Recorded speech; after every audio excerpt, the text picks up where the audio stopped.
Hello, today we're going to be doing literature number 10.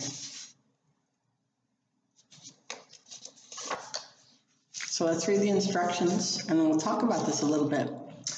A good story often has mysteries and clues, things that make you ask questions and really think. We do not always understand what it means when a person says something or does something in a story. It is sometimes a hint at things that are to come later in the plot, later in the storyline. It is good to ask ourselves questions when we come across things that we wonder about. Don't just read through and go, I don't get it, I don't get it. Think. All right, before we go on to the exact instructions, let's talk for a minute. A well-written piece of literature has these sorts of clues and things to it. It's a lot more than just a fun story. It usually has some kind of a message, but also it has some mystery to it. Think of movies. I don't watch a lot of movies, but one that I think of is The Incredibles. Do you remember how at the beginning of the first movie, the kids are getting in trouble for using their superpowers? Dash gets in trouble for putting a pin on the teacher's seat, and Violet is so shy that she uses her superpower to hide from people. But by the end of the movie, their superpowers are what saved the day. And if I remember correctly, what saved their dad. They had to go save their dad. And the message is that each of us has unique gifts and talents. We believe gifts and talents that the Lord has given them. And when they begin using those for serving others, instead of for serving themselves, then people are benefited, people are blessed. So, a fun, silly story about a super strong dad and a disappearing girl and a really fast kid and a mom who stretches out and a little baby who doesn't have any powers, they think, until the second movie comes out. Turns out to be a good message about being who God made you to be. Well, think about another movie, Coco. We watched that together, most of us, at the end of school a year or so ago. And at first you're thinking, wow, who is this kid that has this famous dad? And why does the grandma keep saying these funny little things? And then he goes to the world of the dead and finds out that if people forget about you, you disappear. And who's the only one that remembers about the grandpa is this little old lady, Coco, remembering her daddy. And at the end, you find out who the dad really is. He's not the famous guy. He's that really nice, regular guy who actually was the songwriter.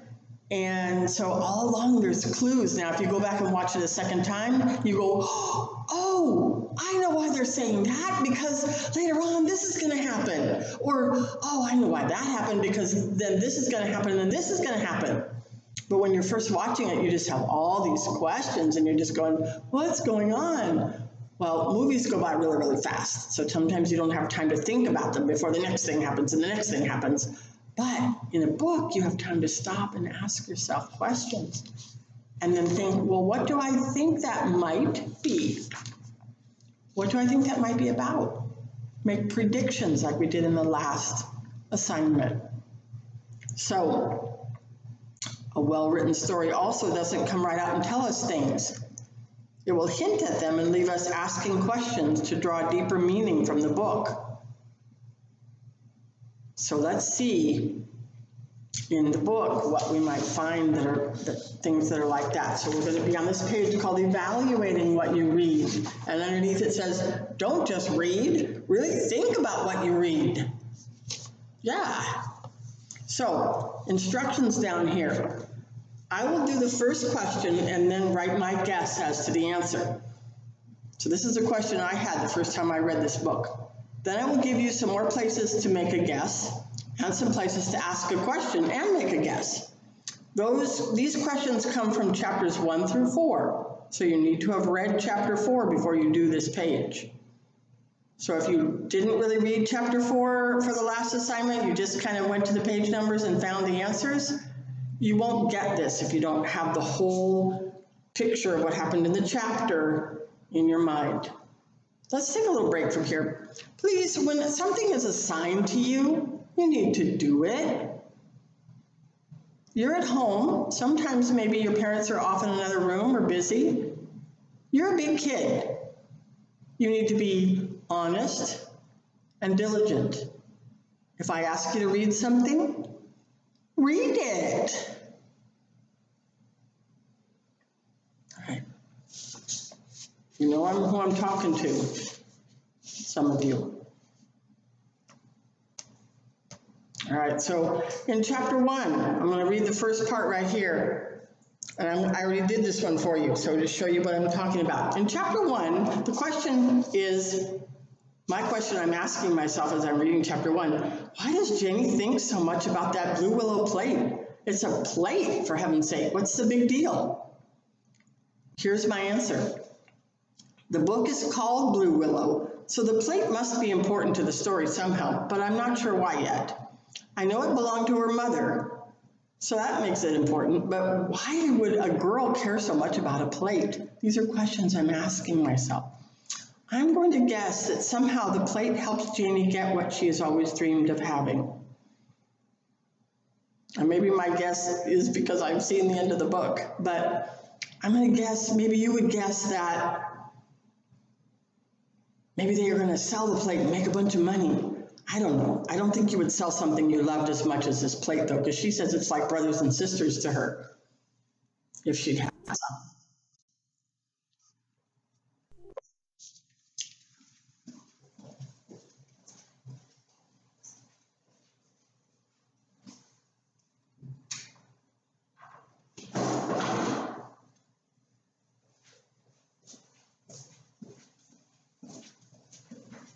All right, sorry to walk out on you. My battery in my computer is about to die and it won't let me pause the video. So I just plugged you in. I think we're okay now. I'm back. All right, so here's the next one. Why does the author keep having the characters say, "We will stay as long as we can"? What's your guess? You write it right there. The next one on page 26 at the bottom, and over to page 27, so you're going to read that. Why does Dad know so much about cattle or cows? And why is Janie scared of the cattle? What do you think? How would Dad know about cows? Hint, remember they used to live in Texas? Next one, at the beginning of chapter 4, why does Bounce Rayburn not want to give Dad a receipt for the rent?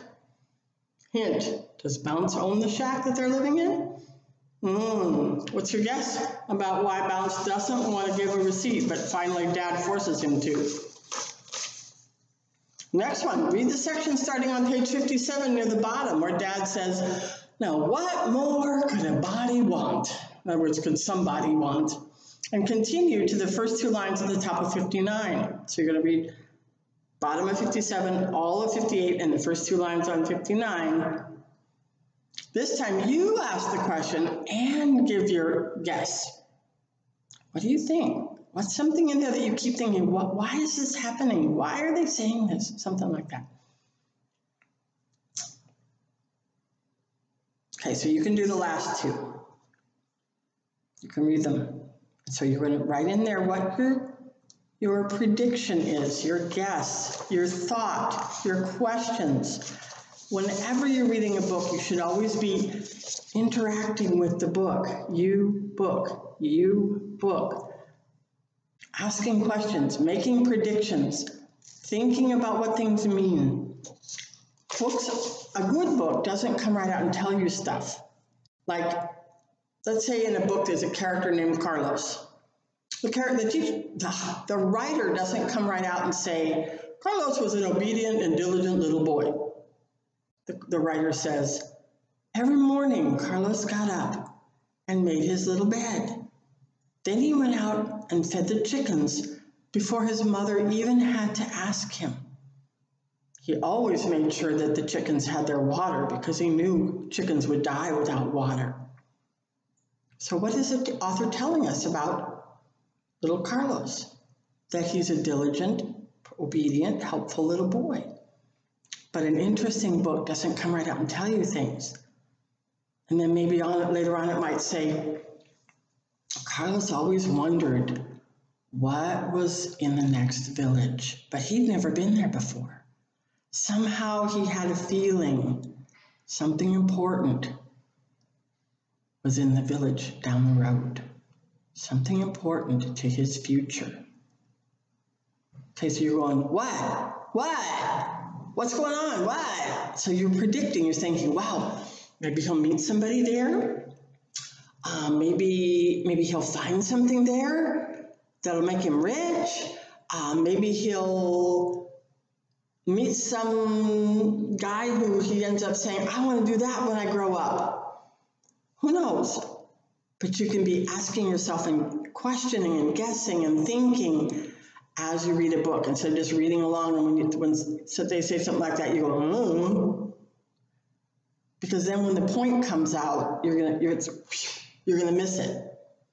So you need to really pay attention when you read. I've noticed some of you are not paying real close attention to what you're reading. And so you're not understanding everything that's going on. I wish you were here so we could talk about it. But do your very best, and we'll talk again soon. Bye.